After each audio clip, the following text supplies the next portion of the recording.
Newt had survived. The initial infestation of Hadley's Hope, the USCM incursion.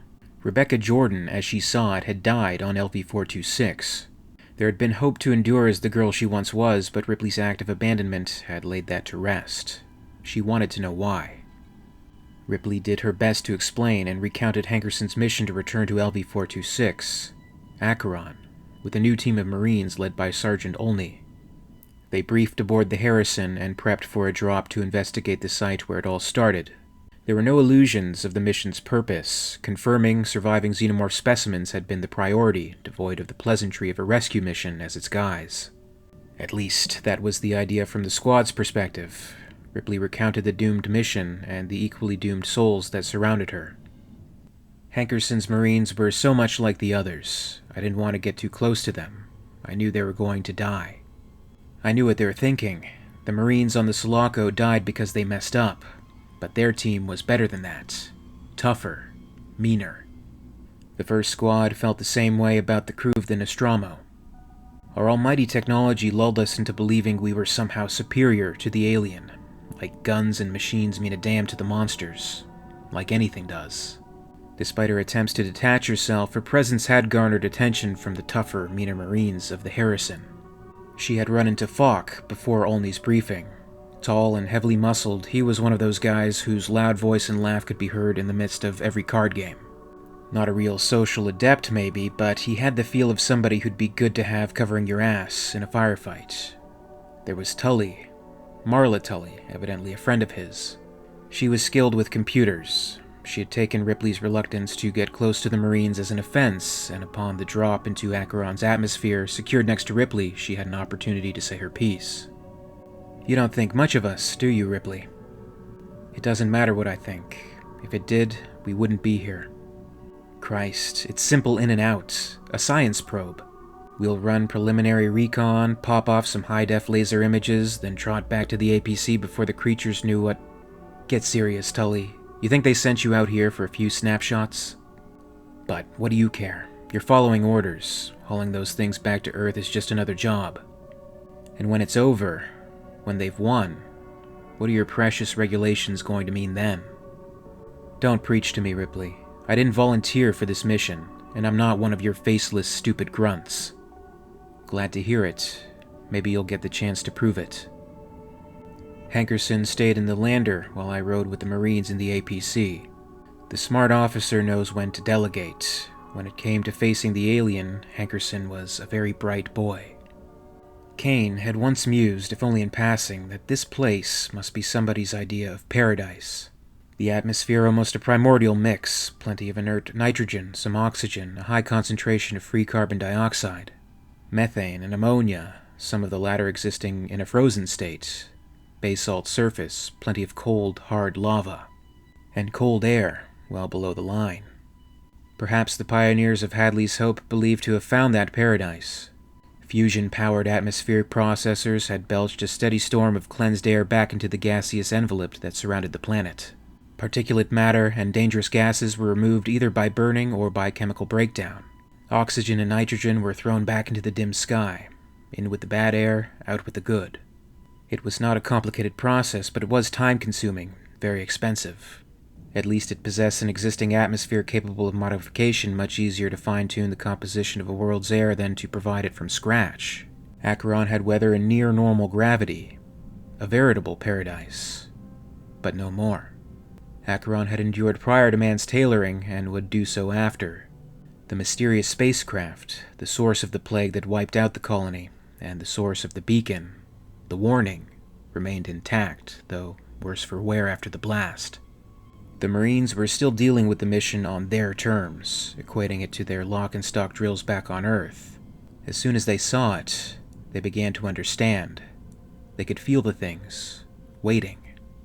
The shockwave from Ripley's barbecue kicked the shit out of this thing, observed Falk. It's playing hell with the communications. We're losing contact with the lander's main relay board. Command believes there may be transferable navigational data aboard the alien craft. If it's here, we're to secure it, Olney reminded his team. The primary objective is even easier. They want a living specimen of the alien brought back for study.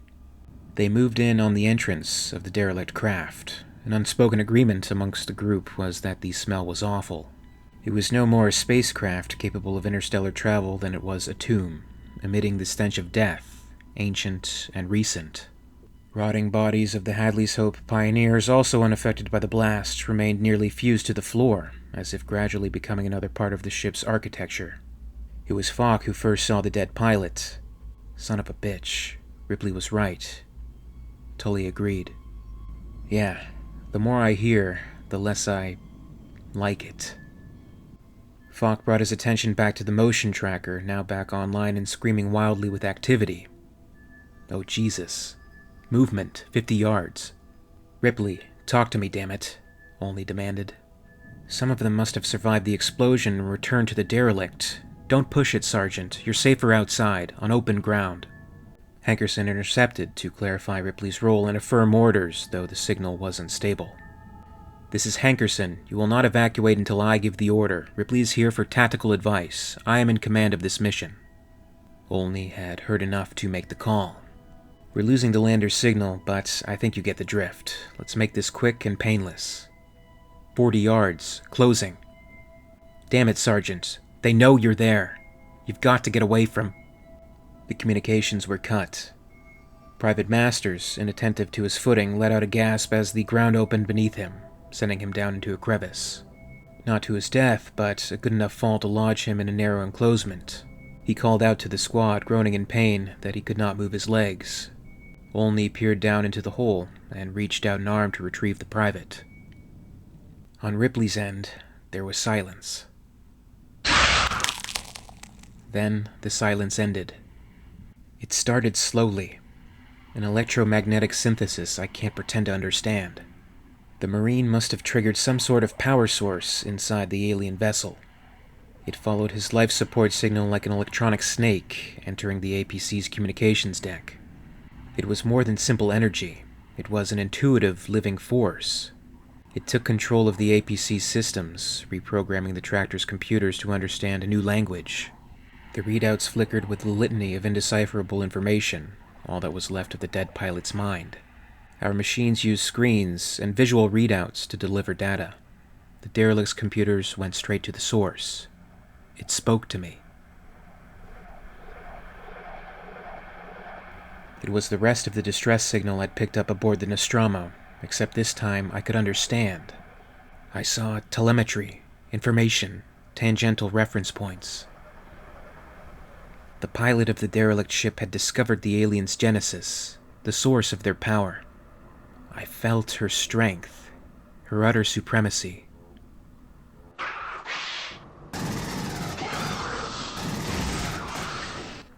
We assumed the alien infestations were sporadic, arbitrary.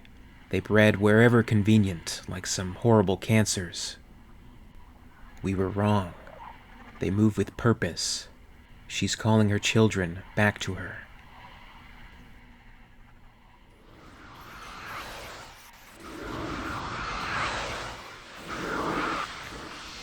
Suddenly, it stopped. I felt the alien images drifting away, leaving only a piercing, hollow roar. The residual hum of the dead one's last warning. I knew. Hankerson, unable to re-establish communications with the Marines or Ripley, made his way from the lander to the APC, witnessing the aftermath of Ripley's experience with the completed space jockey transmission, eagerly in search of answers and to see if the mission was still salvageable. Ripley, I can't bring up the squad. The signal's been jammed by... What's wrong with you? It wasn't intended for us. We intercepted the message. It was an accident. It was... What did you see? Course trajectories, star fields, the alien's genesis, a mother's desire. Hankerson took Ripley by the hand in a comforting, almost intimate fashion. His awe was apparent. This is better than I ever dreamed. Do you have any idea what this information is worth? Once we get back to the Harrison, we'll transmit the coordinates back to Earth. They'll have a ship ready within hours. Wait, what about the squad? They were dead before we even touched the ground. The corporation's genetics team thought we might be able to use them to breed specimens, but that doesn't matter any... His grasp released from Ripley's hand, falling to the ground with a weak gasp. She didn't even hear the shot, but turned to see the source of the friendly fire. It was Falk, gun still smoking as he stood atop the APC, along with Tully. "Matters to me, you little shit," he said, as he saw the life drain out of Hankerson. "The others are dead. Join the club." The corporation was filled with men like Hankerson. If they found a way to control the alien, it was only a matter of time before they unleashed the things on Earth. I had seen what the corporation would do to retrieve one of the creatures. Imagine what they would do to track an entire planet. We detonated the APC from orbit, terminating the last of the corporation's specimens. It would take weeks for a second military vessel to reach Acheron, but it would come. Sooner or later they would piece together what happened. Sooner or later they'd come for me. Everything was so complicated. I kept thinking of you, Newt, but I couldn't forget Hankerson's mission, or the idea of those things on Earth. The three of us disappeared, losing ourselves in one of the outer colonies. I prayed the corporation would never find their precious specimens. But of course, they did. So much for prayers. For a moment, no one said a word. Newt was still processing this information. It was Hicks who had broken the silence. "So, you've come back to save us. How the hell are you going to do that?" From the doorway entered two old friends who had come to Gateway Station along with Ripley. Tully had an answer to that question. By going to Ripley's Genesis world and using the alien the way it's been using us. Then blowing those ugly bastards straight to hell. In this series, I'm recounting the Earth War, as depicted in the Aliens comic series. The accounts are explored as originally published despite certain names, locations, and other events having been altered over time. For more on the Earth War, you can check out the Accounts of the Earth War playlist on the end screen, and stay tuned for the latest videos. As always, I'd like to thank you very much for watching. I really appreciate it, and if you enjoyed this video, please make sure to give it a like. You can also subscribe for all the latest videos from the channel. A very special thanks goes out to WEYLAND YUTANI executives, EmYarUk, and Lady Am, part of the Patreon Hive. If you'd like to join the Hive and support the channel, check out my Patreon page for exclusive posts and contests. In the meantime, you can catch up with Alien Theory over social media. Follow @alien_theory on Twitter and @alientheoryyt on Facebook and Instagram for more. And until next time, this is Alien Theory, signing off.